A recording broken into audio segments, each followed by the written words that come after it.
On this episode of Lapeef, Let's Talk. You break a horse, because in the Willie Lynch letter, not to offend anybody, they use horses and black people. You get a wild horse, let him come in and mate with all the female horses, and let the wild horse go on about their business. Now you got the female horses, because they're the most important part of good economics. Good economics means slaves. You're going to make us more slaves and train more slaves. So in this particular excerpt, he literally says, we reverse the relationship between a woman's natural way of looking at life, which is dependent on their man, and reversed nature. And they use the word independent at least 6 times in this one, because I've read this at least 100 times. They use the word independent at least 6 times in this one freaking paragraph. And so therefore, what they're saying is if we instill our principles, Islamic principles, into the woman, regardless to what, if our man goes off to war or whatever, or dies in battle or something like that, or if he's outside of the community because he's fetching, he's hunting, he's gathering, he's working, he's building, he's politicking, right? She's the one who's back in the community rearing the children. And therefore, if she is taught well, and she has an understanding of what the principles, whether that be spiritual or otherwise, are, then she can teach the kids. There's another video from a TV show back in the day where this black lady talked about how it is her job as a black woman to raise the children in the community and not just her own. If she sees another child, making a mistake or whatever, she gets in that child's ear. She lets that child know what's going on. She'll let the parents know what's going on. Hey, it's cold outside. Put your coat on your back. Don't carry it around. Things like that, right? It was real subtle, but we're talking about in the 80s, right? So it was less exciting as it is now, right? But yeah, that's the principle behind it, is that the women raise the children. This is what it is. The fathers are like, it's the old saying, I'm gonna tell your dad. And that automatically gets the kids to understand, okay, well, I don't want mama to tell dad. Why would you even have to tell dad if dad was there? You see? So that's the principle behind it on Q. It's just basically this is why it's wrong. Once he breaks it down like that, I fully why. I agree with that point. Well, I mean, once you break let it me tell down, you why it's wrong. And this is the context. Let me tell you why it's wrong, and this is the context behind it, right? This is why I disagree with a lot of these nation guys, because a lot of them operate from a simp mindset, which is one of the reasons why I had such a problem with Farrakhan saying that if you want to find heaven, then you find it through a woman. The only way that you can find heaven is through a woman. And then he highlighted that. And a lot of these simp nation guys say the same thing. Let me tell you why this is wrong.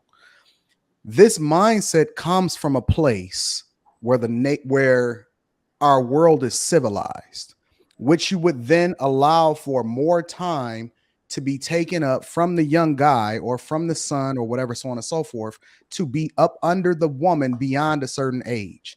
A woman's job is to nurture, which is feeding, breastfeeding, and all of that, until the young boy gets to a certain age. It wasn't until a certain time in society in which that boy was able to stay home much longer, because back in the day, once that boy got to a certain age, and it could be 6, 7, 8 years old, he's with his father working, farming, hunting, killing. It wasn't until we started to become more civilized that a woman became a teacher. As a matter of fact, if you look into the Bible, it says specifically that women are not to hold leadership positions and to teach, specifically in the church or on the pulpit, and having any kind of leadership position. So my point is that when you start to have these conversations, you're having it from a modern perspective in which we civilize the world, in which the man can then go out and do more, in which there's no requirement on the children that comes along with it. And so you got to start looking at history and understanding when young boys was of a certain age, they spent the majority of their time doing the exact same thing to a lesser degree of what the father was doing, which was why men were much stronger in yesteryear, and then they became simps today. When you see these schools, which is largely a newer model of a civilized world, When you see these schools and you see the majority of them being women teaching the boys, it's the reason why you have so much alphabet community action today. It's the reason why you have so much feminism today. It's the reason why you have feminine men. It's because they spend the majority of their time under their mothers, which they then start to lean into their feelings instead of leaning into their purpose. So when you see this guy say stuff, which is the exact opposite of what the Bible's saying, that if you want to build a nation, then you build it through the woman. If you want to build a nation, you build it through the man. Because if you're looking at any nation and you try to understand the state of that nation, it comes through the man. If you want to destroy a nation, then you go through the woman, because you know that the woman will infiltrate the weak man, as illustrated in the very first lesson in the Bible. That is the lesson, is that you don't listen to women. And the reason why God punished Adam is because he submitted to his wife. Facts. That's the reason why he punished him. He kicked him out of the garden because he listened to his wife instead of standing up for what it is that he was supposed to do. And then what happened was the kids came after, and the kids are often the ones that pay for the transgressions of their parents. And so even though that's what he meant, he was wrong. And I don't care who he is. I attack the argument, not the person. He was wrong, dead wrong. And if you want to see the state of any nation, all you got to do is look at the men, not the woman. And if you want to understand what's happening today in the black community, look at the women. And now the men are starting to look just like the women. JR, I gotta go. All right. It was good to have you on, Mr. Let Go. Appreciate it. No. I'm talking about I gotta go. Oh. Women are heaven, though. I agree with that. I was gonna say no. I got so much shit to say. Go ahead. All right, so what he actually is describing, Rizza Islam, is the Willie Lynch letter. All right, all that bullshit he was just saying, it came directly from the Willie Lynch letter, and I got it right here. The breaking process of the African woman. And remember what Rizza said. He said, like, women are the most important in all this bullshit, right?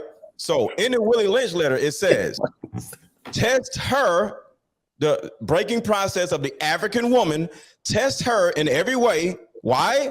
Because she is the most important factor for good economics. Why? Because when you break a horse, because in the Willie Lynch letter, not to offend anybody, they use horses and black people. You get a wild horse, let him come in and mate with all the female horses, and let the wild horse go on about their business. Now you got the female horses, because they're the most important part of good economics. Good economics means slaves. You're gonna make us more slaves and train more slaves. So in this particular excerpt, he literally says, we reverse the relationship between a woman's natural way of looking at life, which is dependent on their man, and reversed nature. And they use the word independent at least 6 times in this one, because I've read this at least 100 times. They use the word independent at least 6 times in this one freaking paragraph.